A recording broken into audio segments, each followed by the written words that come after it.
Good evening money persons, welcome to daily money show number 1043. ఈ రోజు daily money షోలో ఉన్నటువంటి అప్డేట్స్ ని డిస్కస్ చేసుకునే ముందు మీ అందరికీ కూడా ఒక ఇంపార్టెంట్ ఇన్ఫర్మేషన్ అయితే షేర్ చేయాలి. ప్రెసెంట్ ఉన్నటువంటి సిచ్యువేషన్ లోని ఇన్వెస్టర్స్ కి మంచి రిటర్న్స్ ఇచ్చేటువంటి ఒక వీడియో రేపు మార్నింగ్ 11 o'clock కి మీ ముందుకు రాబోతుంది. మన ఛానల్ అయితే రిలీజ్ చేయబోతున్నాం. యాక్చువల్లీ రేపు గుడ్ ఫ్రైడే కదా, సో గుడ్ ఫ్రైడే సందర్భంగా మార్కెట్స్ కి హాలిడే. దీంతో రేపు మార్నింగే మీకు ఇంట్రెస్టింగ్ వీడియో వస్తుంది, మిస్ అవ్వకుండా చూసేయండి. దీంతో పాటుగా సాటర్డే రోజు మార్నింగ్ 11 o'clock కి కూడా ఒక స్పెషల్ వీడియో మీ ముందుకు రాబోతుంది.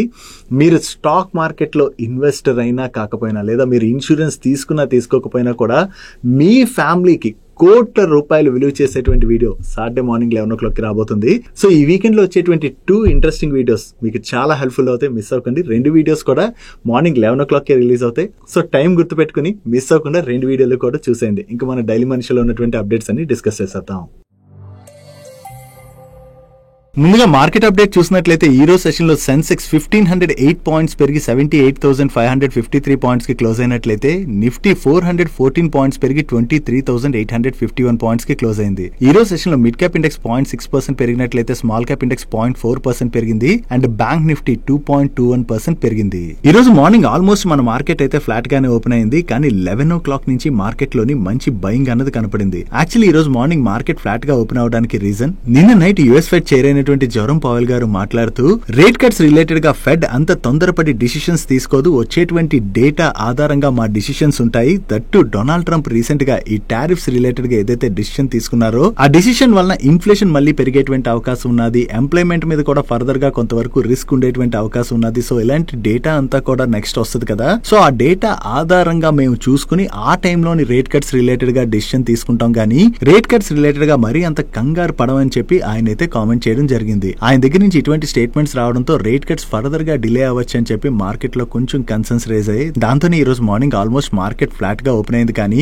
దాని తర్వాత అగైన్ మన మార్కెట్ లోని స్ట్రాంగ్ బయింగ్ కనపడింది. ఈవెన్ ఈ ఫెడ్ రేట్ కట్స్ రిలేటెడ్ గా డొనాల్డ్ ట్రంప్ ఈ రోజు ఆయన సోషల్ మీడియాలో రెస్పాండ్ అవుతూ యుఎస్ ఫెడ్ చైర్ అయిన Jerome Powell rate cuts related గా ఎప్పుడు కూడా ఆయన డిసిషన్ చాలా లేట్ గానే ఉంటుంది, ఆయన ఎప్పుడు కూడా లేటే అన్నట్టుగా డొనాల్డ్ ట్రంప్ ఆయన పర్సనల్ ఒపీనియన్ అయితే షేర్ చేశారు. వాట్ ఎవర్ ఇట్ ఈస్, వీళ్ళు రేట్ కట్స్ రిలేటెడ్ గా డిసిషన్ ఎలా ఉన్నా కూడా ఫర్దర్ గా అంటే నెక్స్ట్ నుంచి మన మార్కెట్ లోని ర్యాలీ కంటిన్యూ అవ్వాలంటే ఒకటి యుఎస్ తోని ట్రేడ్ డీల్ రిలేటెడ్ గా డిస్కషన్స్ ఏవైతే నడుస్తున్నాయో అవి పాజిటివ్ గా ఎండ్ అవ్వాల్సి ఉన్నది. దీంతో పాటుగా ఇప్పుడు Q4 రిజల్ట్స్ కూడా ఎలాగా రావడం స్టార్ట్ అయింది కదా, సో ఈ Q4 రిజల్ట్స్ ఎలా ఉంటాయి అన్నది మన మార్కెట్ కి చాలా important. Mainly Q2, Q3 numbers market ని అయితే డిసప్పాయింట్ చేశాయి. సో ఈ Q4 లో ఒకవేళ కంపెనీ యొక్క నెంబర్స్ మార్కెట్ ఎస్టిమేట్ చేసిన దానికన్నా కూడా కొంచెం బెటర్ గా గానీ లేదా ఎస్టిమేట్ చేసిన విధంగా గానీ వచ్చినట్లయితే మార్కెట్ లో పాజిటివ్ ర్యాలీ కనపడచ్చు. అలా కాకుండా ఈ Q4 నెంబర్స్ కూడా కొంచెం వీక్ గా వచ్చాయనుకోండి, అగైన్ మనం మార్కెట్ లోని ప్రెషర్ ని చూసేటువంటి అవకాశం ఉంది. అందుకని ఈ Q4 నెంబర్స్ మన మార్కెట్ కి చాలా ఇంపార్టెంట్. ఈసారి రిజల్ట్స్ ఏవైతే రాబోతున్నాయి దానిలో మోస్ట్ ఆఫ్ ది రిజల్ట్స్ ఎలాగా మన డైలీ మనీ షోలో కవర్ చేస్తాం కాబట్టి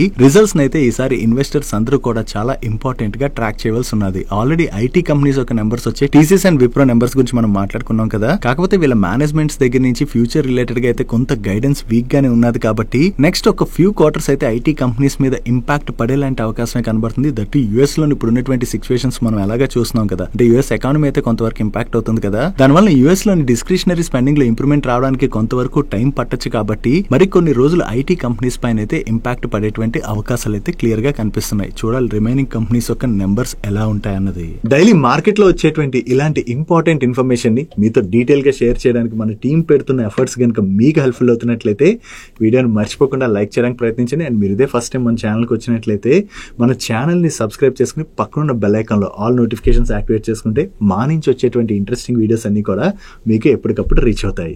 నెక్స్ట్ ఒజంపిక్ డ్రగ్ గురించి మనం ప్రీవియస్ గా మల్టిపుల్ టైమ్స్ మాట్లాడుకున్నాం కదా. యాక్చువల్లీ ఇది టైప్ 2 డయాబెటీస్ ట్రీట్మెంట్ లో భాగంగా యూజ్ చేసేటువంటి డ్రగ్. కాకపోతే ఇది యుఎస్ లోని వెయిట్ లాస్ డ్రగ్ గా చాలా పాపులర్ అయింది. ఎందుకంటే ఈ డ్రగ్ వాడిన తర్వాత మనకి చాలా క్రేవింగ్స్ ఉంటాయి కదా ఫుడ్ రిలేటెడ్ గా, సో ఈ క్రేవింగ్స్ ని భయంకరంగా కంట్రోల్ చేస్తుందని దాంతో ఈ డ్రగ్ తీసుకున్న వాళ్ళు వెయిట్ లాస్ కూడా అవడంతో ఇది యుఎస్ లోని పాపులర్ వెయిట్ లాస్ డ్రగ్ గా మారింది. అండ్ ఈ డ్రగ్ ని రీసెంట్ గానే మన ఇండియాలో కూడా లాంచ్ చేశారు. ఇప్పుడు దీని గురించి మనం ఎందుకు మాట్లాడుకుంటున్నాం అంటే జూనియర్ ఎన్టీఆర్ గారి రిలేటెడ్ గా ఒక న్యూస్ వచ్చింది. జూనియర్ ఎన్టీఆర్ గారు రీసెంట్ గా లీన్ లుక్ లో కనబడుతున్నారు కదా. సో దీనికి ఒజంపిక్ డ్రగ్ ఏమైనా యూజ్ చేశారా అని చెప్పి సోషల్ మీడియాలో న్యూస్ సర్క్యులేట్ అయ్యేసరికి దానికి జూనియర్ ఎన్టీఆర్ గారి టీం కూడా రెస్పాండ్ అయ్యి ఆయన ఒజంపిక్ డ్రగ్ అది యూజ్ చేయలేదు, హెల్దీ డైట్ అది మెయింటైన్ చేసి కొత్త సినిమా కోసం ఈ విధంగా తగ్గారని చెప్పి వాళ్ళ టీం అయితే క్లారిఫికేషన్ రిలీజ్ చేసింది. సో ఇక్కడ ఆయన యూజ్ చేశారా లేదా అన్నది మనం పక్కన పెడితే ఈ ఒజంపిక్ డ్రగ్ రిలేటెడ్ గా మాట్లాడుకోవాలంటే దీన్ని వాడడం వల్ల కొన్ని సైడ్ ఎఫెక్ట్స్ కూడా ఉన్నాయని చెప్పి మీడియా ప్లాట్ఫామ్స్ లోని న్యూస్ కూడా సర్క్యులేట్ అవుతుందంటే ఇది తీసుకున్న వాళ్ళలో కొంతమందికి మూడ్ స్వింగ్స్ రావడం అండ్ ఈవెన్ కొంతమందిలో సూసైడల్ థాట్స్ రావడం ఇటువంటివి కూడా జరుగుతున్నాయి. ఇలాంటి సైడ్ ఎఫెక్ట్స్ ఉన్నాయని చెప్పి న్యూస్ అయితే సర్క్యులేట్ అవుతుంది. సో మనకు తెలియదు కదా ఏ డ్రగ్ తీసుకుంటే ఎలాంటి సైడ్ ఎఫెక్ట్స్ వస్తాయని చెప్పి.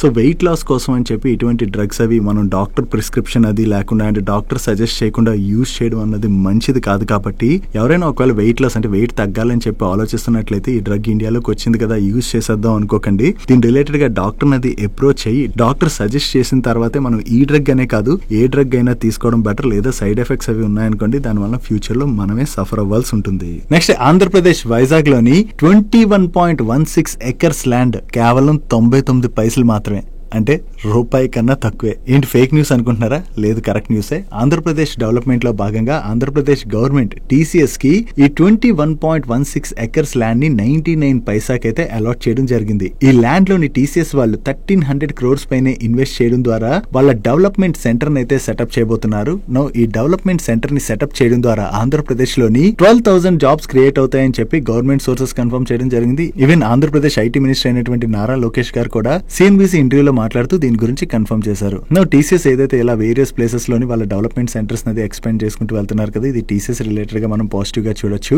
ఈవెన్ ఈ న్యూ డెవలప్మెంట్ సెంటర్ రావడం ద్వారా ఆంధ్రప్రదేశ్ లోని కొత్త జాబ్స్ బాగానే క్రియేట్ అయ్యే అవకాశం ఉంది. కాబట్టి ఇది ఏపీకి కూడా మనం పాజిటివ్ న్యూస్ కిందే అర్థం చేసుకోవచ్చు. నెక్స్ట్ గవర్నమెంట్ దగ్గర నుంచి మీకు ఫ్రీ ఏసీ లభించబోతుంది. ఈ న్యూస్ మీ వరకు కూడా ఆల్మోస్ట్ రీచ్ అయ్యి ఉంటది కదా. యాక్చువల్లీ లాస్ట్ 1-2 days లో ఈ న్యూస్ బాగా తిరుగుతున్నది. గవర్నమెంట్ దగ్గర నుంచి దీని రిలేటెడ్ గా ఇంకా అఫీషియల్ గా ఎటువంటి అనౌన్స్మెంట్ రాలేదు, కానీ వేరియస్ మీడియా ప్లాట్ఫామ్స్ ఏం రిపోర్ట్ చేస్తున్నాయంటే ప్రెసెంట్ మన కంట్రీలోని చాలా మంది పాత ఏసీస్ ని యూజ్ చేస్తున్నారు కదా. ఈ 3 star are very old ACs ని యూజ్ చేయడం వల్ల ఏం జరుగుతుంది, పవర్ కన్జంప్షన్ ఎక్కువగా అయిపోద్ది కదా. ఈ పవర్ కన్జంప్షన్ రోజు రోజుకి పెరిగిపోతుంటే దానికి తగినట్టుగా పవర్ సప్లై కూడా చేయాలి కదా. అంత పవర్ సప్లై చేయాలంటే మన దగ్గర ఒక్కసారి కెపాసిటీస్ పెంచేయాలంటే అవ్వదు కదా. సో దానికోసం అని చెప్పి గవర్నమెంట్ ఏం ఆలోచిస్తుందంటే ఈ పాత ఏసీలని కొత్త ఏసీలు అంటే 5 star ఏసీస్ తో రిప్లేస్ చేసినట్లయితే పవర్ కన్జంప్షన్ తగ్గుతుంది. కాబట్టి దీని రిలేటెడ్ గా ఒక స్కీమ్ ని అనౌన్స్ చేసి ఒకవేళ మీరు మీ దగ్గర ఉన్నటువంటి పాత ఏసీని గనక ఇచ్చారనుకోండి గవర్నమెంట్ మీకు ఒక సర్టిఫికేట్ ఇస్తుంది. ఆ సర్టిఫికేట్ తీసుకెళ్లి మీరు కొత్త ఏసీ అంటే 5 star ఏసీని కొనుక్కున్నట్లయితే మీరు కొనుక్కున్నటువంటి ఏసీ పైన 50-60% వరకు డిస్కౌంట్ ఇస్తారని అండ్ అంతే కాకుండా ఆ స్కీమ్ లో ఎవరైతే పార్టిసిపేట్ చేశారో వాళ్ళకి నెక్స్ట్ వచ్చేటువంటి పవర్ బిల్ పైన కూడా కొంత సబ్సిడీని గవర్నమెంట్ అనౌన్స్ చేసేటువంటి అవకాశం ఉన్నదని దీని రిలేటెడ్ గా ప్రెసెంట్ గవర్నమెంట్ రివ్యూ కండక్ట్ చేస్తున్నట్టుగా మీడియా ప్లాట్ఫామ్స్ రిపోర్ట్ చేస్తున్నాయి. త్వరలో ఈ స్కీమ్ కనుక వచ్చిందనుకోండి చాలా మందికి ఇది బెనిఫిట్ అవ్వచ్చు. బట్ ఇప్పటి వరకు గవర్నమెంట్ నుంచి దీని రిలేటెడ్ గా ఎటువంటి అఫీషియల్ కమ్యూనికేషన్ కూడా లేదు. చూడాలి గవర్నమెంట్ ఈ స్కీమ్ రిలేటెడ్ గా ఏదైనా అనౌన్స్మెంట్ చేస్తుందేమో. నెక్స్ట్ యుఎస్ లోని ఫెనీమై అనేటువంటి కంపెనీ దగ్గరగా 700 మంది జాబ్స్ అయితే కట్ చేసిందని, దానిలో భాగంగా మన ఇండియన్ అమెరికన్స్ 200 వరకు జాబ్స్ ని కట్ చేసినట్టుగా ఈ 200 ఇండియన్ అమెరికన్స్ లో కూడా ఎక్కువ మంది తెలుగు పీపులే ఉన్నట్లుగా ఈ రోజు మనీ కంట్రోల్ వాళ్ళు ఒక న్యూస్ అయితే షేర్ చేస్తున్నారు. దీనిలో వీళ్ళు ఏం చెప్తున్నారంటే వీళ్ళు చాలా మంది జాబ్స్ కట్ చేయడానికి రీజన్ ఎథికల్ గ్రౌండ్స్ అంటే కంపెనీలోని ఫైనాన్షియల్ ఇరెగ్యులారిటీస్ చేస్తూ కొంతమంది దొరికిపోయారని, దానిలో భాగంగానే ఎక్కువ మంది జాబ్స్ అయితే కట్ అయిపోయాయని చెప్పి వీళ్ళు షేర్ చేస్తున్నారు. యాక్చువల్లీ ఈ కంపెనీకి చెందినటువంటి మ్యాచింగ్ గ్రాంట్ ప్రోగ్రామ్ అని చెప్పి ఒక చారిటబుల్ గివింగ్ ప్రోగ్రామ్ ఉన్నది. ఆ ప్రోగ్రామ్ లో భాగంగా ఈ ఫైనాన్షియల్ ఇరెగ్యులారిటీస్ జరిగాయని, దానిలో భాగంగానే ఈ కంపెనీ అయితే ఎక్కువ మంది జాబ్స్ కట్ చేసినట్టుగా వీళ్ళు షేర్ చేయడం జరిగింది. నిజంగా ఇది జరిగిందా లేదా అని మనం చెప్పలేం, కానీ ఇది యుఎస్ లోనే కాదు మన ఇండియాలో కూడా ఏదైనా కంపెనీలో ఇటువంటి ఫైనాన్షియల్ ఇరెగ్యులారిటీస్ అవి జరిగే ఎంప్లాయీస్ ఒకవేళ ఇటువంటి పనులు చేశారని తెలిస్తే వాళ్ళ జాబ్స్ అవి తీసేస్తా ఉంటారు కదా. ఈ కేసులో అయితే ఇన్వెస్టిగేషన్ అది జరిగి ఫైనల్ ఏం జరిగింది అన్నది అయితే బయటపడుతుంది. కాకపోతే ప్రెసెంట్ యుఎస్ ఎకానమీ సిచ్యువేషన్ కూడా అంత బాలేదు కదా. సో ఈ ఎకానమీ సిచ్యువేషన్ బాగోకపోవడంతో కూడా యుఎస్ లో కొంతవరకు జాబ్స్ కట్ అవుతున్నట్లుగా న్యూస్లు అయితే వస్తా ఉన్నాయి. ఈ వీడియో చూస్తున్న వాళ్ళు ఎవరైనా యుఎస్ లో వర్క్ చేస్తున్నటువంటి ఐటీ ఎంప్లాయీస్ ఎవరైనా ఉన్నట్లయితే ఎలా ఉంది అక్కడ సిచ్యువేషన్ అంటే మీరు అక్కడ ఉన్నారు కాబట్టి మీకు రియల్ టైమ్ సిచ్యువేషన్ అన్నది మీకు క్లియర్ గా అర్థమవుతుంది. అక్కడ జాబ్ సిచ్యువేషన్ ఎలా ఉంది అన్నది కింద షేర్ చేయడానికి ప్రయత్నించండి. ఈవెన్ మన ఐటీ కంపెనీస్ నెంబర్స్ అండ్ ఆ కంపెనీ కంపెనీస్ దగ్గర నుంచి వస్తున్నటువంటి గైడెన్స్ కూడా కొంత వీక్ గానే ఉన్నది కదా. సో మీరు కూడా అక్కడ సిచ్యువేషన్ ఎలా ఉందని షేర్ చేసినట్లయితే మన రెగ్యులర్ వ్యూవర్స్ కి ఐటీ కంపెనీస్ పైన షార్ట్ టైమ్ లో ఎలా ఇంపాక్ట్ ఉంటుంది అన్నది మరికొంత క్లారిటీ వచ్చేటువంటి అవకాశం ఉన్నది. నెక్స్ట్ హిందుస్థాన్ యూనిలివర్ అండ్ అలాగే మామా ఎర్త్ వీళ్ళిద్దరి మధ్యన అయితే ఒక ఫైట్ నడుస్తున్నది. యాక్చువల్లీ హిందుస్థాన్ యూనిలివర్ వాళ్ళు ఏం చేశారంటే వాళ్ళ సన్ స్క్రీన్ ప్రొడక్ట్ ని ప్రమోట్ చేస్తూ ఆ ప్రమోషన్ లో వీళ్ళు ఏం చేశారంటే వేరే అదర్ ప్రొడక్ట్ ని పెట్టి ఆ అదర్ ప్రొడక్ట్ రిలేటెడ్ గా వీళ్ళు ఏం క్లెయిమ్ చేశారు, ఇది ఆన్లైన్ బెస్ట్ సెల్లర్, వీళ్ళు SPF 50 అంటున్నారు కానీ నిజంగా టెస్ట్ చేస్తే అది SPF 20 కూడా ఉండదని చెప్పి ఆ ప్రొడక్ట్ రిలేటెడ్ గా పోస్ట్ చేస్తూ హిందుస్థాన్ యూనిలివర్ యొక్క సన్ స్క్రీన్ ని ప్రమోట్ చేసుకోవడం జరిగింది.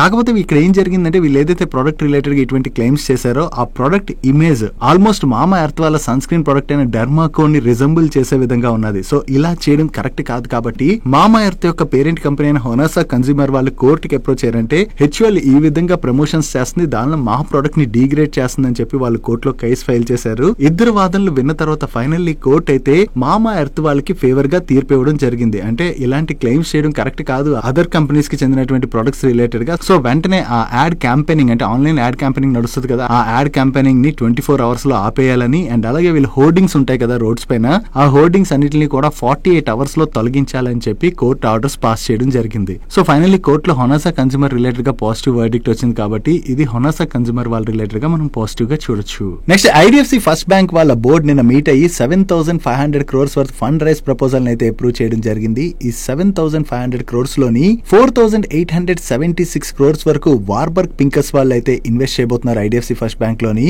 And another 2,624 crores Abu Dhabi investment authority వాళ్ళు ఇన్వెస్ట్ చేయనున్నారు. సో టోటల్ గా వీళ్ళ దగ్గర నుంచి ఏదైతే IDFC first bank fund raise చేయబోతున్నదో ఆ ఫండ్ ని IDFC first bank next phase of growth related గా యూజ్ చేయబోతున్నట్టుగా వీళ్ళ మేనేజ్మెంట్ షేర్ చేయడం జరిగింది.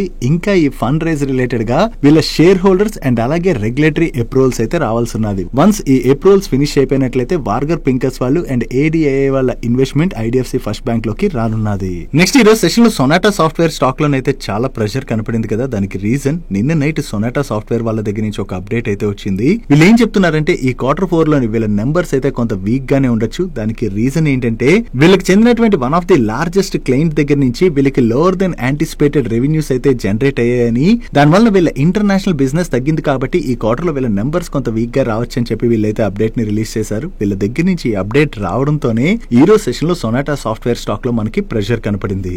Next facility management services provide చేసేటువంటి క్రిస్టల్ ఇంటిగ్రేటెడ్ సర్వీసెస్ లిమిటెడ్ వాళ్ళకి Tamil Nadu medical services corporation limited దగ్గర నుంచి ఒక న్యూ కాంట్రాక్ట్ వచ్చింది. ఈ contract value approximately 348 crores 91 lakhs and ఈ కాంట్రాక్ట్ లో భాగంగా DME అండర్ లో 124 మెడికల్ ఇన్స్టిట్యూషన్స్ ఉన్నాయి. వీటిలోని 29 మెడికల్ ఇన్స్టిట్యూషన్స్ లో వీళ్ళు అవుట్ సోర్స్డ్ బేసిస్ లోని house keeping and security services ని 3 years పాటు ప్రొవైడ్ చేయవలసి ఉన్నది. సో వీళ్ళు ఇంత మంచి కాంట్రాక్ట్ విన్ అయ్యారన్న అప్డేట్ తోనే ఈ రోజు సెషన్ లో crystal integrated services stock positive గా రియాక్ట్ అయింది. Next API speciality ingredients manufacture చేసేటువంటి సిగాజీ ఇండస్ట్రీస్ వాళ్ళ రిలేటెడ్ గా ఒక పాజిటివ్ అప్డేట్ ఉన్నది. ఈ సిగాజీ ఇండస్ట్రీస్ వాళ్ళు గుజరాత్ దహేజ్ సెజ్ లోని కొత్తగా కన్స్ట్రక్ట్ చేయబోయేటువంటి గ్రీన్ ఫీల్డ్ మ్యానుఫ్యాక్చరింగ్ ఫెసిలిటీకి Gujarat environment impact assembly authority దగ్గర నుంచి ఎన్విరాన్మెంటల్ క్లియరెన్స్ వచ్చినట్లుగా వీళ్ళు షేర్ చేస్తున్నారు. నో వీళ్ళకి ఈ ఫెసిలిటీ రిలేటెడ్ గా ఎన్విరాన్మెంటల్ క్లియరెన్స్ వచ్చేసింది కాబట్టి ఈ మ్యానుఫ్యాక్చరింగ్ సెటప్ ప్రాసెస్ అయితే ముందుకు వెళ్ళనున్నది. వన్స్ ఈ మ్యానుఫ్యాక్చరింగ్ సెటప్ ప్రాసెస్ కంప్లీట్ అయినట్లయితే వీళ్ళకి అడిషనల్ కెపాసిటీస్ వచ్చి యాడ్ అవుతాయి కాబట్టి అది సిగాచి ఇండస్ట్రీస్ వాళ్ళ రిలేటెడ్ గా మనం పాజిటివ్ గా చూడొచ్చు. సో వీళ్ళకి ఎన్విరాన్మెంటల్ క్లియరెన్స్ వచ్చిందన్న అప్డేట్ తోనే ఈ రోజు సెషన్ లో సిగాచి ఇండస్ట్రీ స్టాక్ పాజిటివ్ గా రియాక్ట్ అయింది. నెక్స్ట్ రాయల్ ఎన్ఫీల్డ్ వాళ్ళు నేపాల్ లోని వీళ్ళ న్యూ క్లాసిక్ 350 మోడల్ అయితే లాంచ్ చేయడం జరిగింది. ఈ మోడల్ ఆల్మోస్ట్ 7 కలర్ వేరియంట్స్ లోని అవైలబుల్ లో ఉన్నదని, దీని యొక్క స్టార్టింగ్ ప్రైస్ 5.55 lakhs గా వీళ్ళు షేర్ చేస్తున్నారు. సో నేపాల్ లోని ఈ కొత్త మోడల్ ఏదైతే లాంచ్ చేశారో ఈ మోడల్ రిలేటెడ్ గా మంచి డిమాండ్ కనపడి ఈ మోడల్ సేల్స్ కనుక బాగా జరిగాయి అనుకోండి, దాని ద్వారా ఏషియర్ మోటార్స్ వాళ్ళకైతే పాజిటివ్ కానుంది. నెక్స్ట్ ఫార్మా కంపెనీ అయినటువంటి లుపిన్ వాళ్ళ రిలేటెడ్ గా ఒక పాజిటివ్ అప్డేట్ ఉన్నది. ఈ లుపిన్ వాళ్ళకి చెందిన నాగపూర్ ఇంజెక్టబుల్ ఫెసిలిటీలోని US FDA వాళ్ళు 2024 అంటే లాస్ట్ ఇయర్ June 10th నుంచి June 13th మధ్యన ఇన్స్పెక్షన్ అయితే కండక్ట్ చేయడం జరిగింది. ఈ ఇన్స్పెక్షన్ లో భాగంగా ఇప్పుడు ఈ ఫెసిలిటీకి US FDA దగ్గర నుంచి ఎస్టాబ్లిష్మెంట్ ఇన్స్పెక్షన్ రిపోర్ట్ అయితే వీళ్ళు రిసీవ్ చేసుకున్నారు. సో ఈ ఇన్స్పెక్షన్ లోని వీళ్ళ మ్యానుఫ్యాక్చరింగ్ ఫెసిలిటీకి US FDA దగ్గర నుంచి ఎటువంటి అబ్జర్వేషన్స్ కూడా రాలేదు కాబట్టి అది లుపిన్ వాళ్ళ రిలేటెడ్ గా మనం పాజిటివ్ గా చూడొచ్చు. నెక్స్ట్ అలంబిక్ ఫార్మాసిటికల్స్ వాళ్ళ కార్బోమా జపాన్ టాబ్లెట్స్ కి US FDA దగ్గర నుంచి ఫైనల్ అప్రూవల్ వచ్చింది. అండ్ ఈ టాబ్లెట్స్ ని ట్రూ ట్రైజేమియల్ న్యూరాలజియా ట్రీట్మెంట్ లో భాగంగా యూజ్ చేస్తారని US లోని లాస్ట్ December 12 months ఎండింగ్ నాటికి వీటి యొక్క మార్కెట్ సైజ్ $32 million గా వీళ్ళు షేర్ చేస్తున్నారు. నా ఈ టాబ్లెట్స్ రిలేటెడ్ గా వీళ్ళకి యూఎస్ ఎఫ్డీఏ దగ్గర నుంచి అప్రూవల్ వచ్చింది కాబట్టి యూఎస్ లో ఈ టాబ్లెట్స్ రిలేటెడ్ గా ఏదైతే ఆపర్చునిటీ ఉన్నదో ఆ ఆపర్చునిటీని వీళ్ళు క్యాటర్ చేసేటువంటి అవకాశం ఉన్నది కాబట్టి ఇది అలెంబిక్ ఫార్మాసిటికల్స్ వాళ్ళ రిలేటెడ్ గా మనం పాజిటివ్ గా చూడొచ్చు. డైలీ మార్కెట్ లో వచ్చేటువంటి ఇటువంటి ఇంపార్టెంట్ అప్డేట్స్ ని మీతో డీటెయిల్ గా షేర్ చేయడానికి మన మనీ పర్స్ టీమ్ ఏవైతే ఎఫర్ట్స్ పెడుతుందో ఆ ఎఫర్ట్స్ కనుక మీకు హెల్ప్ఫుల్ అవుతున్నట్లయితే ఈ వీడియోని మర్చిపోకుండా లైక్ చేయడానికి ప్రయత్నించండి. Next wind energy solutions provide చేసేటువంటి సుజ్లాన్ ఎనర్జీ వాళ్ళు సన్ష్యూర్ ఎనర్జీ వాళ్ళ దగ్గర నుంచి కొత్తగా ఒక కాంట్రాక్ట్ విన్నారు. ఈ కాంట్రాక్ట్ లో భాగంగా వీళ్ళు మహారాష్ట్రలోని 100 మెగావాట్ పైనే ఒక విండ్ ఎనర్జీ ప్రాజెక్ట్ ని సెటప్ చేయవలసి ఉన్నది. అండ్ ఈ ప్రాజెక్ట్ కోసం అని చెప్పి సుజ్లాన్ ఎనర్జీ వాళ్ళు టోటల్ గా 48 విండ్ టర్బైన్ జనరేటర్స్ ని సప్లై చేయవలసి ఉన్నది. సో ఈ ప్రాజెక్ట్ ని సెటప్ చేయడం ద్వారా సన్ష్యూర్ ఎనర్జీ వాళ్ళ రెన్యూబుల్ ఎనర్జీ పోర్ట్ఫోలియో ఫర్దర్ గా ఎన్హాన్స్ అవబోతున్నట్టుగా వీళ్ళు షేర్ చేస్తున్నారు. సో ఈ కొత్త ఆర్డర్ ఏదైతే విన్నారో ఇది సుజ్లాన్ ఎనర్జీ వాళ్ళ రిలేటెడ్ గా మనం పాజిటివ్ గా చూడొచ్చు. నెక్స్ట్ ఎస్బీఐ కార్డ్స్ వాళ్ళు టాటా డిజిటల్ వాళ్ళతో పార్ట్నర్షిప్ అనౌన్స్ చేశారు. ఈ పార్ట్నర్షిప్ లో భాగంగా టాటా న్యూ ఎస్బీఐ కార్డ్ ని వీళ్ళు లాంచ్ అయినున్నారు. ఈ కార్డు 2 వేరియంట్స్ లో అయితే రాబోతుంది. ఈ కార్డు వల్ల వచ్చేటువంటి బెనిఫిట్ ఏంటంటే ఈ కార్డు ఎవరైతే కస్టమర్స్ తీసుకుని స్పెండింగ్ చేస్తుంటారో వాళ్ళు స్పెండింగ్ పైన ఒక కార్డు పైన 10% అండ్ మరొక కార్డు పైన 7% వరకు టాటా న్యూ కాయిన్స్ వచ్చి యాడ్ అవుతాయి. ఈ కాయిన్స్ ని మీరు టాటా న్యూ యాప్ ఉంటుంది కదా ఈ యాప్ లోని రెడీమ్ చేసుకోవచ్చు. సో ఇలా వేరియస్ కంపెనీస్ తోని కొలాబరేట్ అయ్యి కొత్త క్రెడిట్ కార్డ్స్ ని లాంచ్ చేయడం ద్వారా వీళ్ళ క్రెడిట్ కార్డ్ బిజినెస్ ని ఎక్స్పాండ్ చేసుకోవడానికి ప్రయత్నిస్తున్నారు కాబట్టి ఇది ఎస్బీఐ కార్డ్ వాళ్ళ రిలేటెడ్ గా మనం పాజిటివ్ గా చూడొచ్చు. నెక్స్ట్ రియల్ ఎస్టేట్ కంపెనీ అయినటువంటి డిఎల్ఎఫ్ లిమిటెడ్ వాళ్ళు మరొక రియల్ ఎస్టేట్ డెవలపర్ అయిన శ్రీజన్ రియాలిటీ ప్రైవేట్ లిమిటెడ్ అనేటువంటి కంపెనీతో ఒక అగ్రిమెంట్ లోకి ఎంటర్ అయ్యారు. ఈ అగ్రిమెంట్ లో భాగంగా కోల్కతాలోని డిఎల్ఎఫ్ వాళ్ళకు ఉన్నటువంటి IT SEZ and DLF tech park building వీటిని ఈ రియల్ ఎస్టేట్ కంపెనీకి వీళ్ళు టోటల్ గా 693 crores కి సెల్ చేయబోతున్నారు. సో ఈ సేల్ ఎందుకు చేస్తున్నారంటే వీళ్ళ బిజినెస్ ప్లాన్ ఏదైతే ఉన్నదో ఆ బిజినెస్ ప్లాన్ లో భాగంగా సేల్ చేసి దీని ద్వారా వచ్చేటువంటి డబ్బుల ద్వారా వీళ్ళ క్యాష్ ఫ్లోస్ కూడా పెరుగుతాయి కాబట్టి various other business opportunities related గా ఇది యూస్ఫుల్ అవుతుంది అని చెప్పి వీళ్ళ మేనేజ్మెంట్ అయితే షేర్ చేస్తుంది.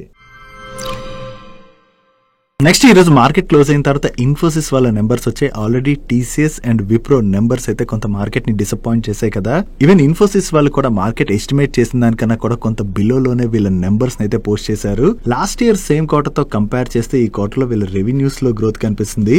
బట్ ఈ క్వార్టర్ లోని వీళ్ళ ఎక్స్పెన్సెస్ పెరిగిపోవడం వలన బాటమ్ లైన్ లో అయితే డ్రాప్ కనిపిస్తుంది. బట్ ప్రీవియస్ క్వార్టర్ తో కంపేర్ చేస్తే మాత్రం ఈ క్వార్టర్ లో వీళ్ళ టాప్ లైన్ లోని క్లియర్ గా డ్రాప్ కనిపిస్తుంది. అండ్ ప్రీవియస్ క్వార్టర్ తో కంపేర్ చేస్తే ఈ క్వార్టర్ లోని వీళ్ళ ట్యాక్స్ ఎక్స్పెన్సెస్ తగ్గడం వలన బాటమ్ లైన్ అయితే పెరిగింది. యాక్చువల్లీ మార్కెట్ అయితే ఇంకా వీళ్ళు బెటర్ నెంబర్స్ ని డెలివర్ చేయొచ్చని ఎస్టిమేట్ చేసిన మార్కెట్ ఎస్టిమేట్ చేసిన దానికన్నా కూడా వీళ్ళు కొంత వీక్ గ్రోత్ ని డెలివర్ చేశారు. ఈవెన్ వీళ్ళు ప్రీవియస్ గా ఇచ్చినటువంటి గైడెన్స్ ఆధారంగా చూసినట్లయితే వీళ్ళ రెవెన్యూస్ లోని 4.5 to 5% in between growth deliver చేయొచ్చు అని చెప్పి వీళ్ళు గైడెన్స్ ఇచ్చారు. కానీ ఓవరాల్ గా వీళ్ళు ఇచ్చినటువంటి గైడెన్స్ కన్నా కూడా ఈ ఫైనాన్షియల్ ఇయర్ లోని వీళ్ళు బిలో గ్రోత్ ని డెలివర్ చేసినట్టుగా మనం అర్థం చేసుకోవచ్చు. బట్ మార్జిన్స్ లో మాత్రం వీళ్ళ గైడెన్స్ ని వీళ్ళు మీట్ అయ్యారనే చెప్పుకోవాలి. అండ్ ఓవరాల్ గా ఈ క్వార్టర్ లోని వీళ్ళు $2.6 billion వర్త్ లార్జ్ డీల్స్ ని విన్ అయ్యారు. అండ్ ఫైనాన్షియల్ ఇయర్ 26 లోని కాన్స్టెంట్ కరెన్సీ టర్మ్స్ లోని వీళ్ళ రెవెన్యూస్ లో 0 to 3% గ్రోత్ డెలివర్ చేయొచ్చు అని చెప్పి వీళ్ళు షేర్ చేస్తున్నారు. అండ్ 20 నుంచి 22% ఇన్ బిట్వీన్ ఆపరేటింగ్ మార్జిన్ ని జనరేట్ చేయొచ్చు అని చెప్పి వీళ్ళు గైడెన్స్ ఇవ్వడం జరిగింది. ఓవరాల్ గా చూసుకుంటే మార్కెట్ ఎస్టిమేట్ చేసిన దానికన్నా కూడా ఇన్ఫోసిస్ వాళ్ళు కొంత వీక్ నెంబర్స్ ని డెలివర్ చేసినట్టుగా మనం అర్థం చేసుకోవచ్చు. అండ్ ఈ రిజల్ట్స్ తో పాటు ఇన్ఫోసిస్ వాళ్ళ బోర్డ్ ₹22 ఫైనల్ డివిడెండ్ ని రికమెండ్ చేసింది. నెక్స్ట్ ఈ రోజు సెషన్ లో హెచ్డిఎఫ్సి ఏఎంసీ వాళ్ళ నెంబర్స్ వచ్చాయి. లాస్ట్ ఇయర్ సేమ్ క్వార్టర్ తో కంపేర్ చేస్తే ఈ క్వార్టర్ లో వీళ్ళ ఆపరేటింగ్ రెవెన్యూలో మంచి గ్రోత్ డెలివర్ చేశారు. కానీ ప్రీవియస్ క్వార్టర్ తో కంపేర్ చేస్తే ఈ క్వార్టర్ లో వీళ్ళ ఆపరేటింగ్ రెవెన్యూలో డ్రాప్ కనిపిస్తుంది. And last year same quarter లో వీళ్ళు 541 crores ప్యాట్ జనరేట్ చేసినట్లయితే ప్రీవియస్ క్వార్టర్ లో 641 crores ప్యాట్ జనరేట్ చేశారు. అండ్ ఈ క్వార్టర్ లో వీళ్ళు 638 crores ప్యాట్ జనరేట్ చేయడం జరిగింది. ఇక్కడ ఇయర్ ఆన్ ఇయర్ లో చూసినట్లయితే వీళ్ళ టాప్ లైన్ లోను బాటమ్ లైన్ లోను మంచి గ్రోత్ డెలివర్ చేసిన సీక్వెన్షియల్ బేసిస్ లో మాత్రం వీళ్ళ నెంబర్స్ లోని స్లైట్ గా డ్రాప్ కనిపిస్తుంది. యాక్చువల్లీ లాస్ట్ ఫ్యూ మంత్స్ నుంచి మన మార్కెట్ లోని కంటిన్యూస్ గా ప్రెషర్ కనపడుతున్నది కదా. మార్కెట్ లో ఇటువంటి ప్రెషర్ కనపడేటువంటి టైంలో ఈ ఏఎంసీస్ యొక్క నెంబర్స్ పైన దాని యొక్క ఇంపాక్ట్ పడుతుంది. ఎందుకంటే ఈ టైంలోని ఈక్విటీ ఇన్ఫ్లోస్ రావడం ఇవన్నీ కూడా తగ్గుతాయి. అండ్ అలాగే మార్కెట్స్ కరెక్ట్ అవడం వల్ల వీళ్ళు మేనేజ్ చేసేటువంటి ఏఎం కూడా తగ్గచ్చు కదా. సో దీంతో ఈ ఏఎంసీస్ నెంబర్స్ అయితే ఇంకా ఎక్కువగా ఇంపాక్ట్ పడొచ్చని మార్కెట్ అయితే ఎస్టిమేట్ చేసింది. బట్ ఆ ఎస్టిమేషన్స్ ప్రకారం చూసినట్లయితే క్వార్టర్ ఆన్ క్వార్టర్ లో అయితే వీళ్ళపైన మరీ అంత పెద్ద ఇంపాక్ట్ అయితే లేదు. దాంతో ఈ రిజల్ట్స్ వచ్చిన తర్వాత హెచ్డిఎఫ్సి ఏఎంసీ స్టాక్ అయితే పాజిటివ్ గా రియాక్ట్ అయింది. అండ్ ఈ రిజల్ట్స్ తో పాటు హెచ్డిఎఫ్సి ఏఎంసీ వాళ్ళ board ₹90 rupees per share dividend ని రికమెండ్ చేసింది.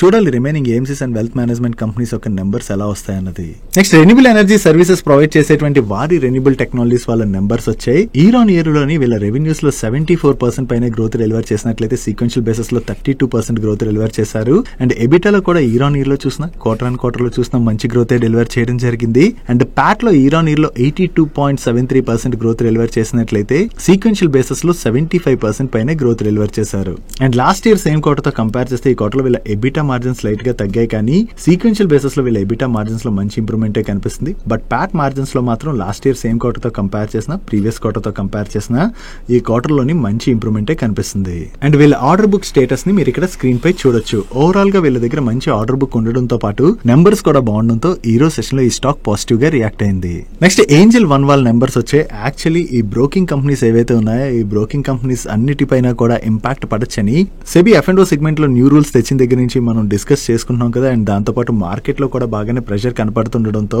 ఏంజల్ వన్ వాళ్ళ నెంబర్స్ అయితే బాగానే ఇంపాక్ట్ అయ్యాయి. ప్రీవియస్ క్వార్టర్ తో కంపేర్ చేస్తే ఈ క్వార్టర్ లోని వీళ్ళ టోటల్ ఇన్కమ్ లో 16% డ్రాప్ కనపడుతున్నట్లయితే ఎబిటాలో 36% డ్రాప్ కనిపిస్తుంది. అండ్ ప్యాట్ లో 38% డ్రాప్ కనిపిస్తుంది. And last year same quarter తో కంపేర్ చేసిన ఈ క్వార్టర్ లోని వీళ్ళ ఆపరేటింగ్ రెవెన్యూ బాగానే ఇంపాక్ట్ అయింది. అండ్ ప్యాట్ లో కూడా సిగ్నిఫికెంట్ ఇంపాక్ట్ అయితే క్లియర్ గా కనిపిస్తున్నది. సో ఓవరాల్ గా చూసుకుంటే ఈ క్వార్టర్ లోని ఏంజల్ వన్ వాళ్ళ నెంబర్స్ అయితే ఇంపాక్ట్ అయ్యాయి. దీంతో ఈ రోజు సెషన్ లో స్టాక్ లో ప్రెషర్ చూసాం. చూడాలి ఇంకా ఈ బ్రోకింగ్ కంపెనీస్ పైన ఈ ఇంపాక్ట్ ఎన్ని రోజులు పడుతుంది అన్నది. ప్రెసెంట్ మార్కెట్ లో కొంత రికవరీ కనపడుతున్నా కూడా F&O సెగ్మెంట్ లో వచ్చినటువంటి కొత్త రూల్స్ వలన మరికొన్ని రోజులు అయితే వీళ్ళపైన ఇంపాక్ట్ కంటిన్యూ అయ్యేటువంటి అవకాశం అయితే ఉన్నది. That's it for today's daily munch. ఈ రోజు డైలీ మంచ్ లో మేము షేర్ చేసిన ఇన్ఫర్మేషన్ మీకు హెల్ప్ఫుల్ అయినట్లయితే ఈ వీడియోని లైక్ చేయండి. ఈ video me friends and family members helpful అవుతుంటే ఈ వీడియోని వాళ్ళకి షేర్ చేయండి. అండ్ మీరు ఇదే ఫస్ట్ టైం మన మనీ పర్ ఛానల్ కి వచ్చి ఛానల్ ఇంకా సబ్స్క్రైబ్ చేసుకోలేనట్లయితే ఇక్కడ ఉన్న ఛానల్ లోగో మీద క్లిక్ చేసి ఛానల్ సబ్స్క్రైబ్ చేసుకుంటూ పక్కన బెల్ ఐకాన్ లోని ఆల్ నోటిఫికేషన్స్ యాక్టివేట్ చేసుకోండి.